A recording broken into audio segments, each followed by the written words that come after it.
this question says a car moves uphill at 40 km per hour and then back downhill at 60 km per hour. What is the average speed for the round trip? Okay, so assuming that this is the hill part, we are assuming that the total distance that the car has to move is s while going up, and while coming down again s. Okay, so it is saying what is the average speed for the round trip. So we know the average speed is total distance traveled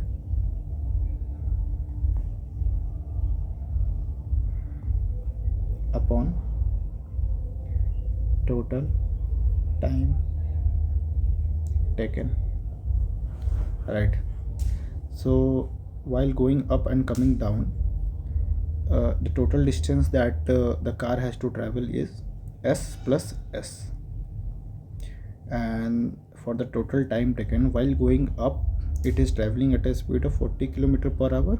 So we will be writing the time as distance upon speed. So while going up, the distance is s and speed is 40, so we will be writing it as s plus 40, s by 40, plus while going downhill, the distance that it has to travel is s and the speed is 60. So this distance by speed again give us the time of coming from uphill to down. Now for solving this, we will get 2s upon s upon 40 plus s upon 60. If we take an LCM of this section, you will get 120 upon 3s plus 2s. This will again give us 2s upon 5s into 120. So s we can cut this 5, 24, right?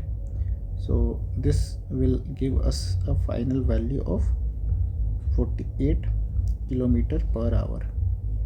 This will be our answer. If we know that the person going uphill and downhill is traveling the same distance, we can write the average speed directly using this formula: 2v1 v2 upon v1 plus v2. So if we feed this value 40 and 60 in this formula again, we will get 2 upon 40 upon 60 by 40 plus 60. So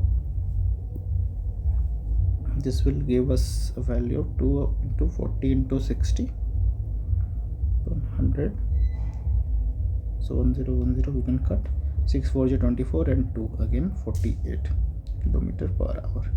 So from both these places we are getting the same value. Please note that this formula can only be used if the distance that the person is traveling while going up and coming down is same. If the distance is different, then we cannot use this formula. Then we have to go through the exact approach that we have used here.